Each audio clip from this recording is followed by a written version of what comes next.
అమలు చేయాలి, పార్టీ నిబంధనలతో అమలు చేయాలి, పార్టీ నిబంధనలతో ఎన్నికలు చేయాలి, పార్టీ నిబంధనలతో ఎన్నిక చేయాలి, పార్టీ నిబంధనలతో ఎన్నికలు చేయాలి, మడుగుల అబ్జర్వర్ గారు ఎన్నికలు చేయాలి.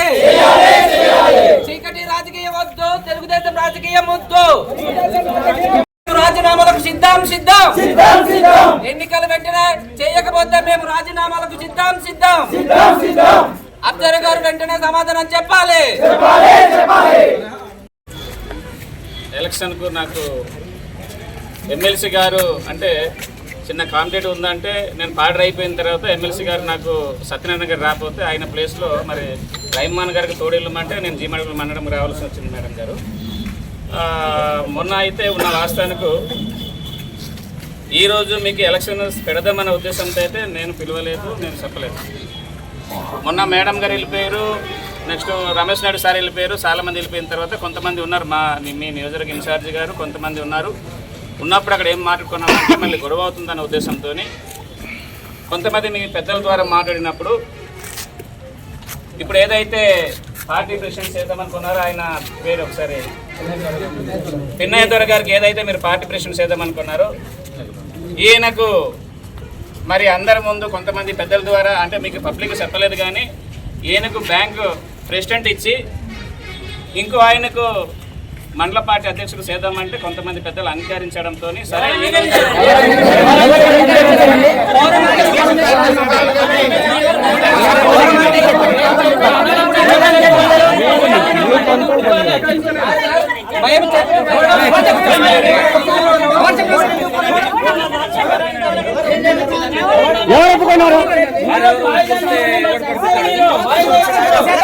శుక్రవారం వాయిదాలు పిలిచారు కదా.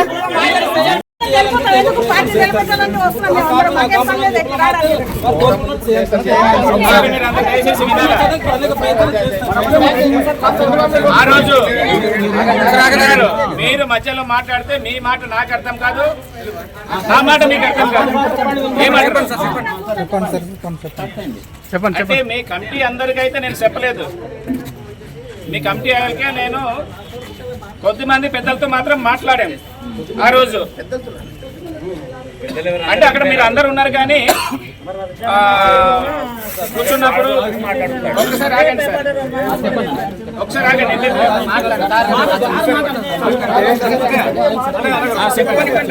సార్ బ్రదరు, ఆ రోజు మన జీమాడు గెస్ట్ ఆఫీస్లో జరిగినటువంటి తతంగం అంతా మనమంతా ఉన్నాం. ఉన్న తర్వాత 5 నియోజకవర్గాలకు సంబంధించి సామాజిక వర్గాలుగా పార్టీ అధ్యక్షులకు ఇవ్వవలసిందే అని చెప్పి ప్రపోజల్స్ మన ముందు పెట్టారు. ఎవరు పెట్టారు? అప్పుడు గిడ్డి ఈశ్వర్ గారు ఉన్నారు, గోవింద మేస్టర్ గారు ఉన్నారు. కొంత డిస్కషన్ జరిగింది. అందులో భాగంగానే జీమాడుగులు కూడా పీటీజీకి ఇవ్వవలసిందే సామాజిక వర్గం ప్రకారంగా జీమాడుగులకు పీటీజీకి ఇవ్వవలసిందే అని ప్రతిపాదన పెట్టి అది పీటీజీకి ఇచ్చి కోఆపరేటివ్ బ్యాంక్ ప్రెసిడెంట్ సెకండ్ పోటీలో ఉన్నటువంటి పిన్నయ్యకి ఇద్దాము అన్నదైతే అందరి ముందు వారు ఒక ప్రపోజల్స్ మన ముందు పెట్టారు. కానీ ఆమోదించడం అంటే లేదు అక్కడ. అవునా కదా?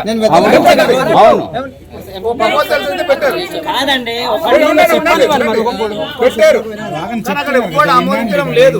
ఇది ఎంతవరకు కరెక్ట్ ఎంతవరకు కాదన్నది కొంతమంది పెద్దలుగా మేము కూడా మాట్లాడాం. ఏది అది కరెక్టా కాదంటే అయితే మేము మాట్లాడినప్పటికీ అప్పుడు మేము ఎవరితో అడిగాము, కేంద్రంతో కూడా అడిగాము, ఎవరితో పిన్నయ్యతో కూడా మాట్లాడితే ఈ రకంగా అంటున్నా నీ ఉద్దేశం ఏంటి అన్నాం. అయితే ఇప్పటికిప్పుడు చెప్పలేను, రేపటికి చెప్తానన్నాడు. రేపటికి చెప్తానన్నాడు. మరుసటి రోజు ఫోన్ చేసి అడిగితే ఏమన్నారంత అయినా ఎట్టి పరిస్థితులు నాకు వద్దు, లేదంటే నాకు పదవి జీమడుగు మండల పార్టీ పదవైనా వద్దు, కానీ వేరేదైతే నాకు ఏమొద్దు. ఒకప్పుడు ఇస్తే పదవే కావాలి, లేదంటే వేరేది నాకు వేరే ఆప్షన్ నాకు ఏమొద్దు అన్నాడు.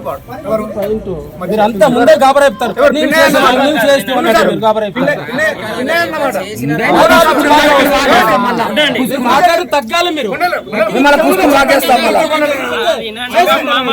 అంటే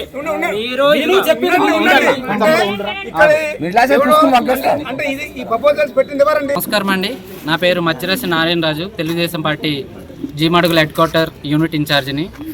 సార్, మాకు తెలుగుదేశం అధిష్టానం నుండి పరిశీలకులు పంపించి మండల స్థాయిలో గ్రామ స్థాయిలో కూడా కమిటీలు ఏర్పాటు చేయమని అబ్జర్వేర్లు అయితే నియమించడం జరిగింది.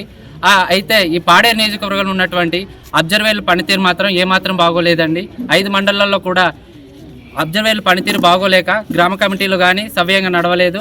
అలాగే ఈరోజు మండలబడి ఎన్నిక కూడా ఇన్ఛార్జి కనసైగల్లో జరగడం వల్ల జీమాడుగు మండల పరిస్థితి అయితే గత 3 రోజుల నుంచి వాయిదా పడుతుంది. 17 పంచాయతీల నుంచి సుమారు 50 కిలోమీటర్ల దూరం నుంచి ఉన్న అధ్యక్ష కార్యదర్శులు కూడా ఈరోజు మండల కేంద్రంగా పాడేరు మరియు అలాగే జీమాడులో వచ్చినప్పటికీ కూడా ఈ అబ్జర్వేర్లు ఫోన్ చేసినా మాకు స్పందించకుండా ఈరోజు మండలబడి ఎన్నికలో చాలా వివాదం సృష్టిస్తున్నారు.